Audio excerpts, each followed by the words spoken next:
सभी को नमस्कार। आज हम कक्षा 10 पाठ 1 शुचि पर्यावरणम इस पाठ के प्रश्नोत्तर को करेंगे। जिन्होंने पाठ को नहीं पढ़ा है उसका लिंक हमने डिस्क्रिप्शन में दे रखा है। आप पहले पाठ को पढ़ लें, क्योंकि पाठ को पढ़ने के बाद प्रश्न को समझना, उत्तर लिखना आपके लिए आसान हो जाएगा। आइए प्रश्नोत्तर को प्रारंभ करते हैं। प्रथम प्रश्न है आपका, एक पदेन उत्तरम लिखत। नीचे लिखे हुए प्रश्न के उत्तर एक शब्द में लिखने हैं। प्रथम प्रश्न है, अत्र जीवितम कीदृशम जातम। यहाँ पर जीवन कैसा हो गया है। उत्तर है दुर्वहम। अनिशम महानगर मध्य किम प्रचलति। रात दिन महानगरों के मध्य में अर्थात बीच में क्या चलता है।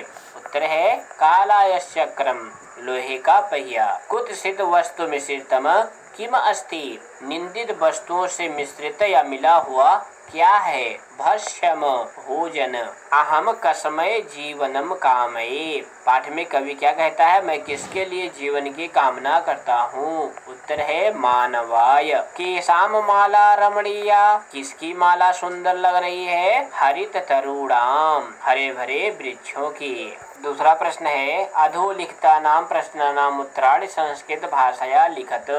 नीचे लिखे हुए प्रश्न के उत्तर संस्कृत भाषा में लिखिए। प्रथम प्रश्न है, कवि किमर्थम प्रकृतेः शरणम इच्छति। कवि किस लिए प्रकृति की शरण चाहता है। उत्तर है महानगरे सर्वत्र प्रदूषणम अस्ति। महानगर में सब जगह प्रदूषण है। अतः कवि प्रकृतेः शरणम इच्छति, इसलिए कवि प्रकृति के शरण में जाना चाहता है। कस्मात् कारणात् महानगरेषु संचरणम कठिनम वर्तते। किस कारण से महानगर में चलना कठिन है। उत्तर है महानगरेषु अनन्ताः यानानां पंक्तयः सन्ति, अतः संचरणम कठिनम वर्तते। महानगरों में गाड़ियों की अनंत कतारें हैं, इसलिए चलना कठिन है।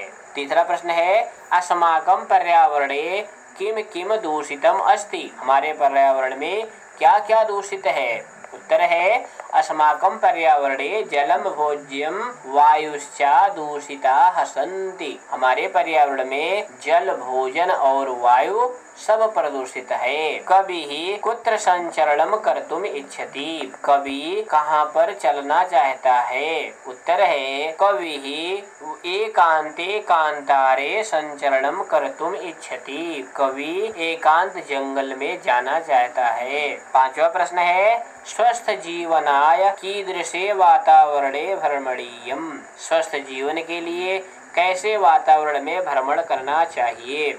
उत्तर है स्वस्थ जीवनाय वन प्रदेशे भ्रमणीयम। स्वस्थ जीवन के लिए वन प्रदेश में घूमना चाहिए। अंतिम प्रश्न है, अंतिमे पद्यांशे कवेः का कामना अस्ति। अंतिम श्लोक में कवि की क्या कामना है। तो उत्तर है अंतिमे पद्यांशे कवि मानवाय जीवनम कामये। अंतिम श्लोक में कवि मनुष्य के लिए जीवन की कामना करता है। तीसरा प्रश्न है आपका, संधिम संधि विच्छेदम कुरुत। नीचे दिए गए पदों में संधि करनी है और संधि है तो उसका विच्छेद करना है। प्रथम है प्रकृतिर एव, इसका आपको विच्छेद करना है तो क्या होगा, प्रकृति प्लस एव। दूसरे में भी विच्छेद करना है, स्यान्न एव, विच्छेद होगा स्यात न एव। तीसरे में भी विच्छेद करना है, ही अनंताः, तो इसका विच्छेद पद होगा ही प्लस अनंताः। यहाँ पर यड़ संधि है। चौथा उदाहरण है, वही अंतः जगति। अब इसमें आपको संधि करनी है तो क्या पद बनेगा, वहिर अंतर जगति। विसर्ग को रा हो गया है अर्थात विसर्ग संधि है। पांचवा उदाहरण है, अस्मान नगरात, इसका विच्छेद होगा अस्मात् नगरात। यहाँ पे ता को न हो गया है। सम प्लस चरणम, संधि पद होगा संचरणम। धूमम प्लस मुंचति, धूमम मुंचति। चतुर्थ प्रश्न है आपका, अधोलिखितानाम अव्ययानाम सहायतया रिक्त स्थानानि पूरयत। नीचे लिखे हुए अव्ययों की सहायता से रिक्त स्थान भरिए। तो सर्वप्रथम हम सभी अव्ययों का अर्थ जानेंगे। भीर्षम, भीर्षम का अर्थ होता है अत्यधिक। यत्र जहाँ, तत्र वहाँ, अत्र यहाँ। अपि भी एव ही सदा हमेशा बहिः बाहिर। अब इनका वाक्यों में प्रयोग करेंगे और रिक्त स्थान भरेंगे। प्रथम वाक्य है इदानीम वायुमंडलम भीषम प्रदूषितम अस्ति। इस समय वायुमंडल अत्यधिक प्रदूषित है। दूसरा वाक्य है अत्र जीवनम दुर्वहम अस्ति। यहाँ पर जीवन कठिन है। प्राकृतिक वातावरणे क्षणम संचरणम अपि लाभदायकम भवति। प्राकृतिक वातावरण में पल भर विचरण भी लाभदायक होता है। चतुर्थ वाक्य है पर्यावरण संरक्षणम एव प्रकृति आराधना। पर्यावरण की रक्षा ही प्रकृति की आराधना है। पांचवा वाक्य है सदा समय से सदुपयोग करणीय। हमेशा समय का सदुपयोग करना चाहिए। छठा वाक्य है भूकंपित समये बहिः गमनम एव उचितम भवति। भूकंप के समय अर्थात भूकंप आने पर बाहर जाना ही उचित होता है। अंतिम उदाहरण है यत्र हरितिमा तत्र स्वच्छ पर्यावरणम। जहाँ पर हरियाली है वहीं पर स्वच्छ वातावरण है। पांचवा प्रश्न है अधोलिखितानां पदानां पर्याय पदम लिखत। नीचे लिखे हुए पदों का पर्याय पद अर्थात समान अर्थ वाले पद लिखना है। प्रथम है सलिलम। सलिलम का अर्थ होता है जल, तो क्या हो जाएगा जलम। आम्रम रसालह, वनम कांतारम, दोनों का अर्थ होता है जंगल। शरीरम तनुः, कुटिलम वक्रम, दोनों का अर्थ है टेढ़ा। पाषाणः परस्तरः, पत्थर। इसी प्रश्न का आखंड है अधोलिखित पदानाम विलोम पदानि पाठात् चित्वा लिखत। नीचे लिखे हुए पदों का विलोम पद पाठ से चुन करके लिखिए। प्रथम है सुकरम, सरलता से करने योग्य। विलोम होगा दुष्करम, कठिनाई से करने योग्य। दूषितम शुचि, गृह्णन्ति, ग्रहण करती हुई। वितरन्ति, वितरण करती हुई। निर्मलम, मल से रहित। विलोम होगा समलम, मल से युक्त।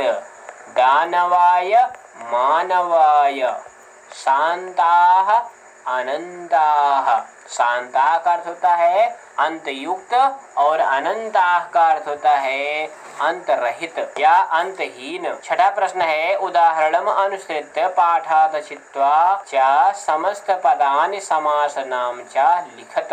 उदाहरण के अनुसार पाठ से चुन करके समस्त पद लिखिए और समास का नाम लिखिए। यहाँ पे विग्रह पद दिए गए हैं, आपको समस्त पद पाठ से चुन करके लिखने हैं और उस पद में कौन सा समास है ये भी लिखना है। जैसे यहाँ पे एक उदाहरण दिया गया है मलेन सहितम, तो समस्त पद है समलम और इसमें अव्ययी भाव समास है। ऐसे आपको और उदाहरण में करने हैं। जैसे हरिताः च ये तरवाः तेषाम, हरे हैं जो पेड़ उनका, तो समस्त पद होगा हरित तरुणाम और इसमें कर्मधारय समास है। ललिताः च याः लताः तासाम, ललित है अर्थात सुंदर है जो लताएं वे, तासाम उनकी, तो समस्त पद होगा ललित लता नाम, इसमें भी कर्मधारय समास है। नवा मालिका नव मालिका, इसमें भी कर्मधारय समास है। पांचवा उदाहरण है धीरतः सुख संदेशः येन तम, धारण किया है सुख का संदेश जिनके द्वारा उनको, तो समस्त पद होगा धृत सुख संदेशम। इस पद में बहुव्रीहि समास है। कज्जलम इव मलिनम, काजल के समान मलिन, समस्त पद होगा कज्जल मलिनम, इसमें भी कर्मधारय समास है। दूरदान्तैः दशनैः, दूरदांत दशनैः, भयंकर दांतों के द्वारा, इसमें भी कर्मधारय समास है। ये समास विग्रह बोर्ड पेपर में आते हैं, आप इसे लिखें और याद करें। अंतिम प्रश्न है आपका रेखांकित पदम आधृत प्रश्न निर्माणम कृत। नीचे दिए गए वाक्यों में एक पद रेखांकित है, उसको आधार बना करके आपको प्रश्न का निर्माण करना है। प्रथम वाक्य है शकटी यानम कज्जल मलिनम धूमम मुंचती, गाड़ियां काजल के समान मलिन धुआं छोड़ रही हैं। तो यहाँ पे कज्जल मलिनम रेखांकित है, तो प्रश्न क्या बनेगा शकटी यानम कीदृशम धूमम मुंचती, गाड़ियां कैसा धुआं छोड़ रही हैं। दूसरा वाक्य है उद्याने पश्चिणाम कलरवम चेतः प्रसादयति। इसमें पश्चिणाम रेखांकित पद है, तो प्रश्न होगा उद्याने केशाम कलरवम चेतः प्रसादयति। उद्यान में किसका कलरव मन को प्रसन्न करता है। तीसरा वाक्य है पाषाणी सभ्यतायाम लता तरगुलमाः प्रस्तरतले पिष्टाः सन्ति। यहाँ पे लता तरगुलमाः ये रेखांकित पद है, तो प्रश्न निर्माण होगा पाषाणी सभ्यतायाम के प्रस्तर तले पिष्टाः सन्ति। पाषाणी सभ्यता में कौन पत्थरों के नीचे पिस रहे हैं। चौथा वाक्य है महानगरेषु वाहनानाम अनंताः पंक्तयः धावन्ति। महानगरों में गाड़ियों की अनंत कतारें दौड़ रही हैं। तो महानगरेषु रेखांकित पद है, तो इसके स्थान पे हम दो प्रश्नवाचक पद का प्रयोग कर सकते हैं, जैसे केषु या कुत्र वाहनानाम अनंताः पंक्तया धावन्ति। कहाँ पर वाहनों की अनंत कतारें दौड़ रही हैं। अंतिम वाक्य है प्रकृत्याः सन्निधौ वास्तविकम सुखम विद्यते। प्रकृत्याः सन्निधौ प्रकृति की सन्निधि में वास्तविक सुख है। तो प्रश्न होगा कस्याः सन्निधौ वास्तविकम सुखम विद्यते। किसकी समीपता में सन्निधि में वास्तविक सुख विद्यमान है। तो इस तरह से बच्चों आपने पाठ के प्रश्नोत्तर को लिख लिया है। वीडियो पसंद आए तो आप इसे जरूर लाइक करें और अपने दोस्तों को भी शेयर करेंगे। फिर मिलेंगे किसी और वीडियो में। सर्वेभ्यो नमो नमः। पुनर्मिलामः। धन्यवादः।